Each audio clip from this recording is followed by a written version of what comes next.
to win. I am down and willing, so I will find a way. It took a minute, now it didn't happen right away. When it get hot in the kitchen, you decide to stay. That's how it winners made. Stick a fork in the hater on my dinner plate. I walk into the fire like it's just a bit of flame. I switch my style up, watch the money pile up. I'ma get rich with life.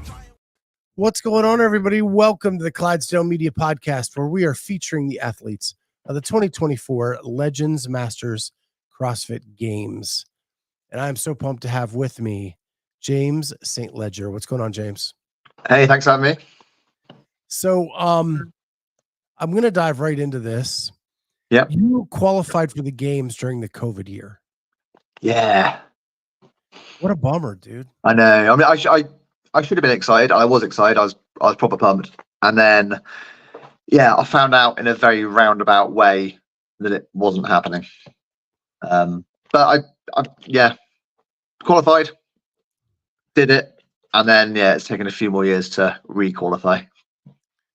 So I know here in the States, we have very few Masters aged in-person events, right? Yeah. And the whole season is pretty much online. You finally make it to that big stage, like where you're going to get to show your stuff at an in-person competition and it gets taken away from you. Is there anything you get to do in the UK to help with that? In terms of like alternative competition? Yeah. There are other events. Most of our larger events have a Masters category within them. Some of it is standalone Masters and some of it is like pairs events or teams of 3. However, with that being COVID year, pretty much the whole world shut down. So in any other circumstance or situation and every other year, if I've decided to go for it and for whatever reason it's been cancelled, there have been alternatives. But yeah, that year it just literally the brakes were slammed pretty hard on it. Yeah, here in the States, we had the Masters Fitness Collective do a competition to kind of simulate the games. They couldn't call themselves the games, but like invited everybody who made it and tried to carry on with a ton of safety protocol and hardly anybody in the building. Yeah. That's great.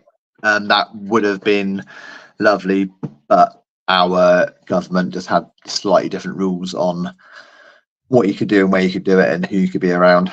So any competition that might have been pushed forward would have just been another virtual event.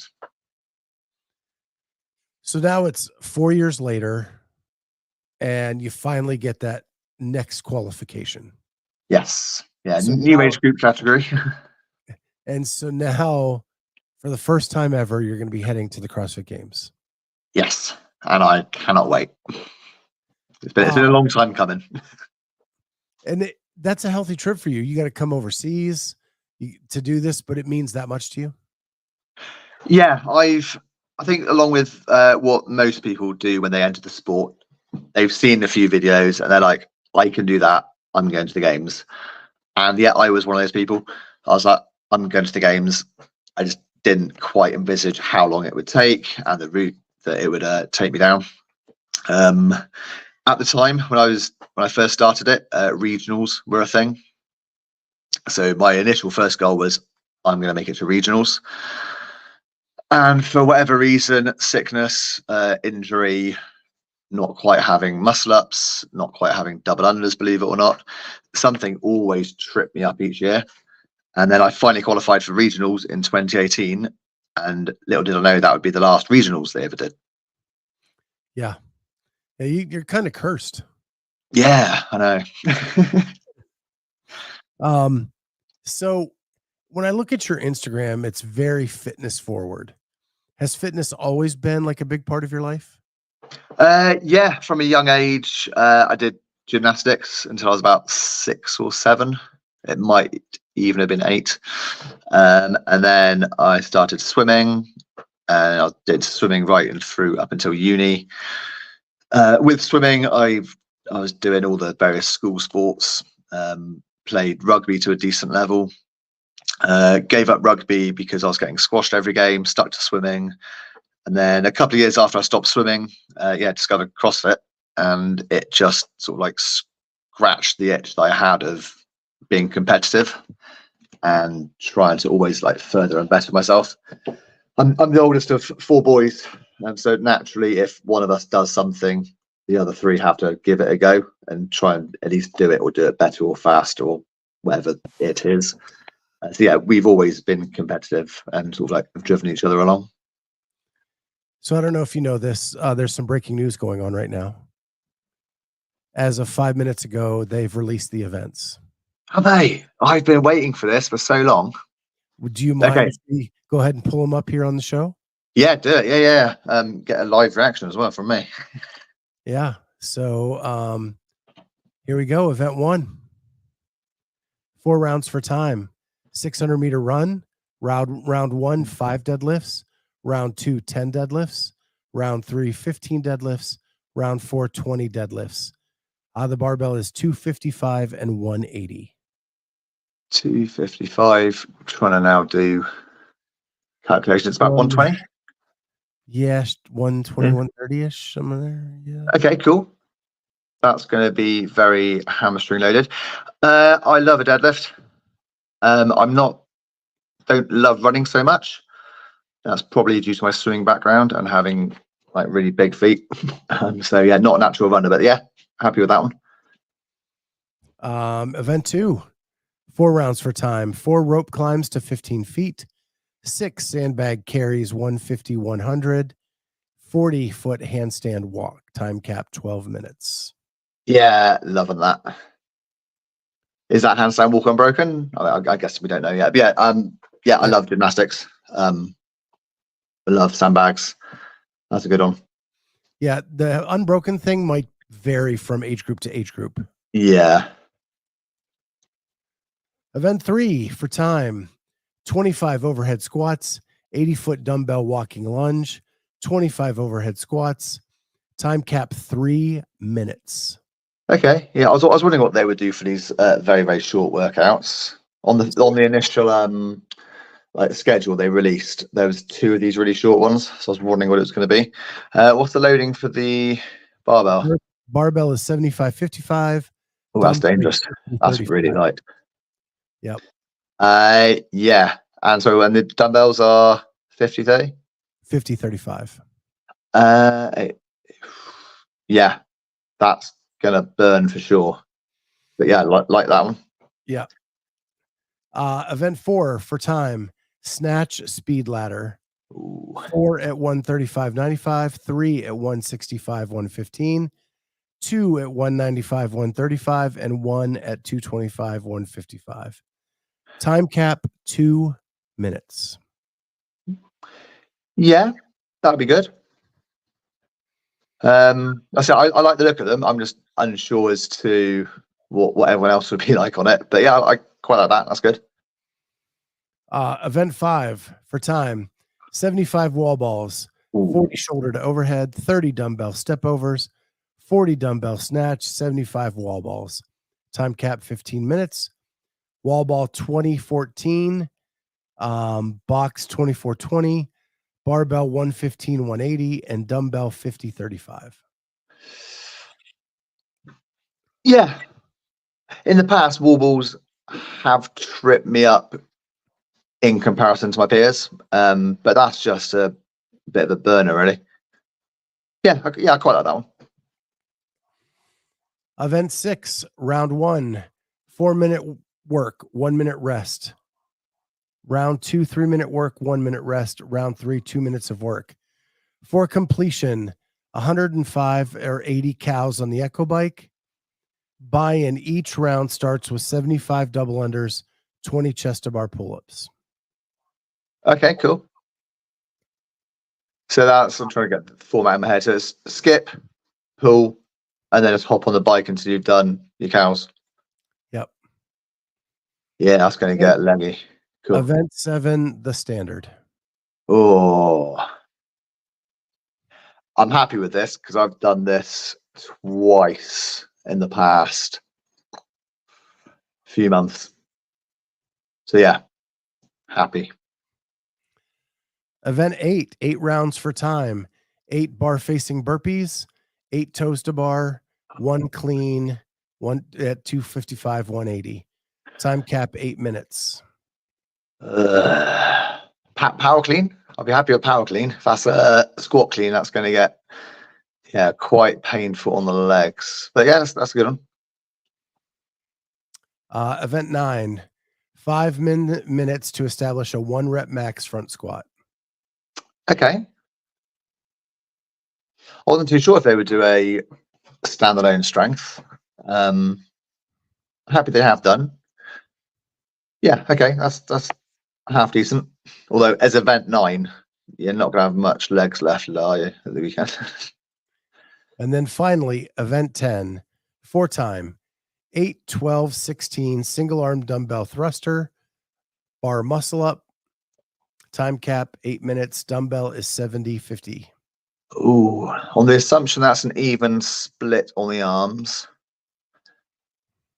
That's good. That's the last workout as well. They told us yesterday that there's going to be a cut leading into the top. So there's a cut going into the last event, and it's the top 50% move forward. Yep. And they rejiggled the schedule, so there was meant to be 2 workouts on the Sunday on the initial info we were told, and then yesterday we were told there's just going to be the 1. So that's a good heavy and different workout to finish off. Yeah, I like it. Yeah, that's a heavy dumbbell thruster to finish the weekend. Yeah, I mean, I can't say I'm going to do well at it. I just like the look of it, and it's going to be good to have a go at it. Yeah. If I make it that far. Yeah. All right. So you were here for the breaking news. Excellent. Thank you. All the events announced now. Good. Yeah, it's going to be a tricky one to try these out just because of my travel schedule. But I'm gonna hit a couple of them just to get some feels for it. Well, that's a great question. Like, we're less than a week away. At this point, like, you're not going to get any better between now and next Thursday, right? It's just really just feeling them out so you know kind of what to expect. Yeah, 100%. Yeah. You're not going to get any better, but you could get worse just by doing too much. It's what we're on now. Thursday now. I fly Saturday, land the same day, but it's probably going to take a day and a half just to get used to my bearings and managing the time difference. And then it'll be 3 days before event time. So 3 days to have a little play. I'll pop into a gym over there. So whenever I fly west, it doesn't really affect me. When I fly east, it kills me. Yeah. Coming home is going to be tricky. Yeah, that's going to be rough on you going home. But hopefully it means you'll recover pretty quick for the event itself. Yes. Yeah. Coming over shouldn't be too much of a problem, but the timings for my age group, it's the equivalent of working out at midnight. Okay. And I normally get things done. Trying to juggle around childcare, normally get things done in the mornings, but then I occasionally train sort of early evening. I don't train at midnight. So that's the only difference in the system, really. I thought everybody trained at midnight. No, it's been a while. Yeah. So are you with any kind of camp or any kind of programming, or do you do your own thing? I've had the same coach now for, I want to say 9 years. Ever since I've started to try and actually chase this properly, I've been with a company, and within that company, I've had pretty much the same coach throughout. A guy's called Sam Smith, and he lives in Arizona, and everything's done remotely, naturally. So this will actually be the first time I've met him. So we've done plenty of video calls and catch ups and whatnot to discuss things, but I've not actually met him face to face. So he's coming with you to the games? Yes. Yeah. That's cool. You're a husband and a father. Correct. Yeah. How do you balance all of that with the training you have to do for this? We're back. Yep. I'm quite a good juggler. The wife is really, really supportive, as are various family members when we call upon babysitting needs. But training wise, try and get things done, as I said, in the mornings where possible, just before the kids are up. So I'm not with them. In the evenings, if we've got a babysitter, then the wife and I will nip off to the gym together. That's kind of like our date day or date time. It's the one time that we are together without the kids. And then with my job, we're encouraged to maintain a level of fitness. So within that, we're afforded a bit of gym time as well. So I can train when I'm at work, and the rest of it is just juggling around when the kids are either awake or asleep. What do you do for a job? I'm a firearms officer with the police. Okay. So in the UK, we don't routinely carry firearms. There's certain teams that do. So I'm on one of those teams. I've been doing it for about 16 years now. Okay. So I've been in a while. Did I see you coach as well? Yes. I used to co-run a gym before COVID. Dismantled that.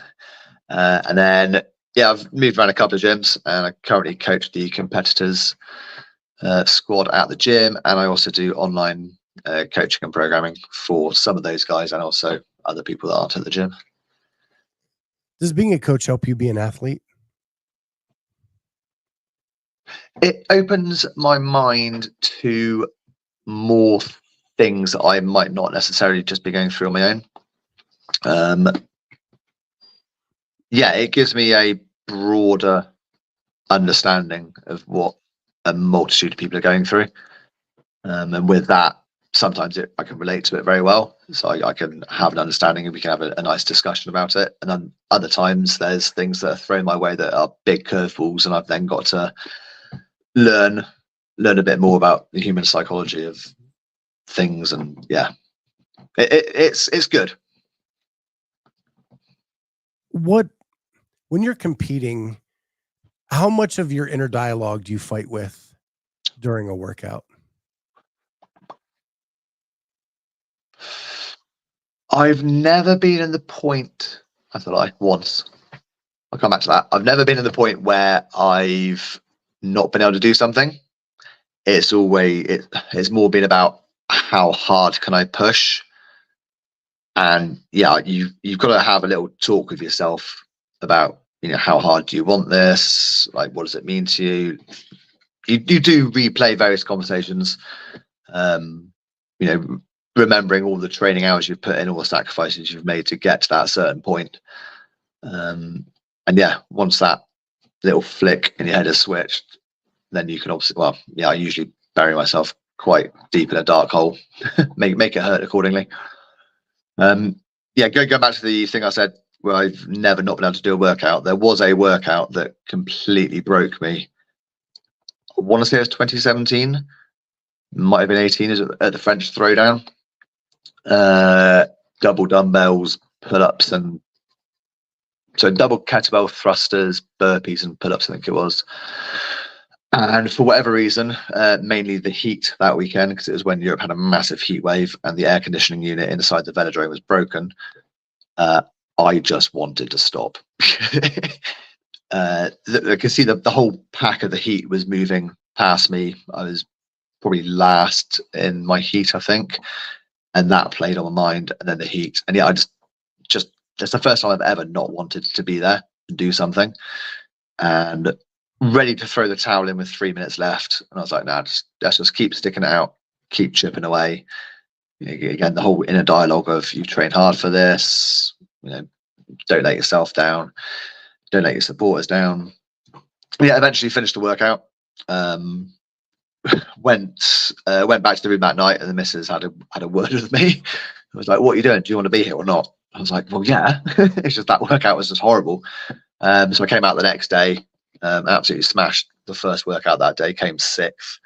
And if it weren't for a silly mistake, probably could have won it. Inner dialogue is strong. When you almost quit, right? Yeah. Do you beat yourself up as much as the missus wanted to beat you up?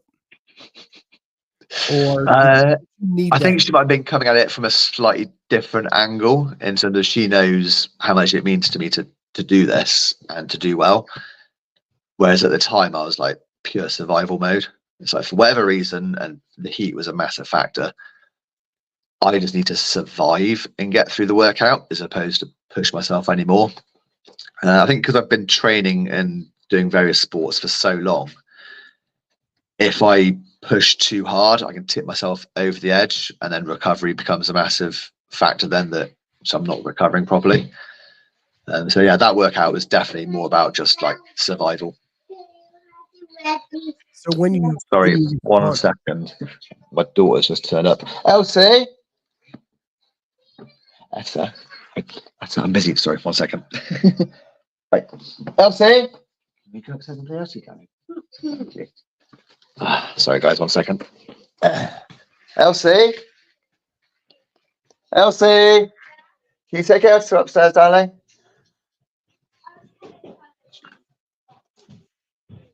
Right, I'm still on this call, darling. I was telling her. Okay. Do not. Okay, sorry. It's all about that balance you have to juggle. Essa, can you go upstairs with Elsie, please, darling? Yes. You know what, Essa, do you want to stay here? You stay here. Essa, you stay here. I'll go upstairs. I'll get some of my quiet.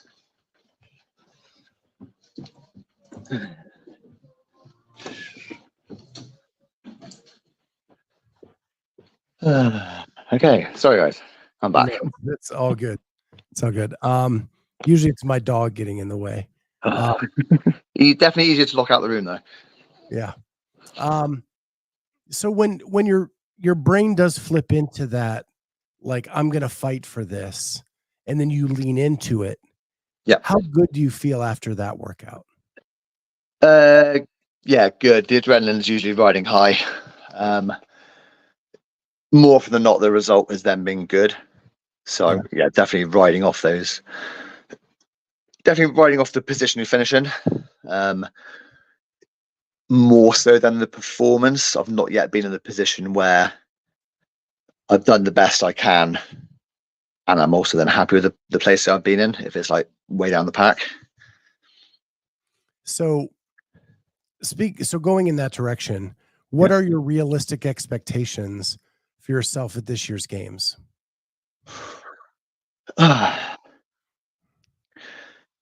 Tricky one. I'm trying not to place too much expectation on it. And although I will be looking at the leaderboard, I'm going to try my hardest not to be leaderboarding. Every other event I've done, including the Opens, the ones that I've performed at best are where I've gone in with no expectation, gone in to enjoy it, and not looked at the leaderboard. And for whatever reason, not carrying that stress around with you is always paid off. Maybe the style of the workouts on that particular year or the particular event has just fallen well in how they've done the programming. But yeah, if I go in with too much of an expectation and I don't hit it, that 100% is going to play on my head. And I know it's not over until the Fat Lady sings and the last event is all done and dusted. And there's always moving days. But if I'm focusing on the fact that I'm either where I want to be or I'm not where I want to be, yeah, that will definitely carry over a level of stress that I don't need to be managing or carrying with me. So if I can manage it and keep that stress level down, I find that my performance is often a lot better. So I would, however, with that, keeping an answer though, I would love top 10. Pushing for top 5 is good. I kind of think first to maybe second are locked in, but the rest of us, third through till 10th, maybe 15th, we could all be fighting for those sort of like near podium positions. But again, I got no idea how these workouts have fallen for other people. It could be their wheelhouse workouts, or they could hate them. I have no idea. It's so hard to tell like where you even stand, because online competitions are not the same as what it's going to be like in person, right? Yeah. The best in-person competitor, and you have no idea where you stand because everything's been online up till now. Yeah, totally.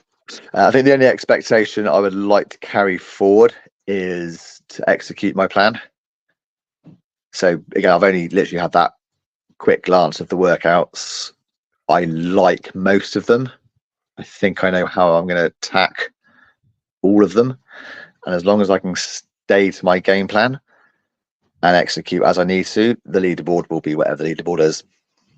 So as long as I do what I go into, what I'm planning to do in the actual workout and the plan of attack for it, if I can execute that well and to my plan, then I almost don't care where I fall on the leaderboard. If I'm near the top, brilliant. If I'm near the bottom, that's also fine, providing I executed as per plan. So this has been a long time coming. How important is it for you to make sure that you soak in the experience? Yeah, quite important. Going back to regionals, when I didn't realize that was going to be the last regionals experience, I did take a lot of time back and trying to soak it in, walking around just without overthinking too much, really taking my time and sort of trying to immerse myself with the other athletes. And again, similarly, I feel this time, I would love to re-qualify and come back in future years. But again, I've got no idea on how the CrossFit season is going to unfold. And yeah, definitely going to be taking in as much as possible, but while still trying to have my head in the game. Corey Leonard says, control what you can control, let the rest fall away. Yeah, exactly. Yeah. Fully in agreement with that. So Yeah, if I do my best, that's all I can ask for. And then the leaderboard will be what the leaderboard is, and everything else will, as she says, it will just fall into place as it was meant to. Yeah, big props to Corey. He's the one that let me know that those workouts were released. Thank you. So we were able to share those in the show. Well, James, thank you so much for this. This has been a blast. We're going to be there in Birmingham. We're going to be filming a behind the scenes. Excellent. I'll make sure I come and stop by, say hi. Yeah, Ellie Hiller and myself will be backstage in the corrals and the warm-up areas, just kind of capturing everybody's experience through this weekend. And we'll put it together in a multi-episode documentary that you'll be able to check out after it's all over. And hopefully that allows you to remember your experience as well. Oh, thank you. Yeah, that'd be good. Yeah, and can't wait to meet you in person. Yeah, likewise. I seem to be doing an awful lot of things online at the moment. So yeah, getting face to face with people will be brilliant. Yeah. Well, thank you, James. Thank you to everybody in the chat for being here. We will see everybody next time on the Clydesdale Media Podcast. Thank you so much, guys.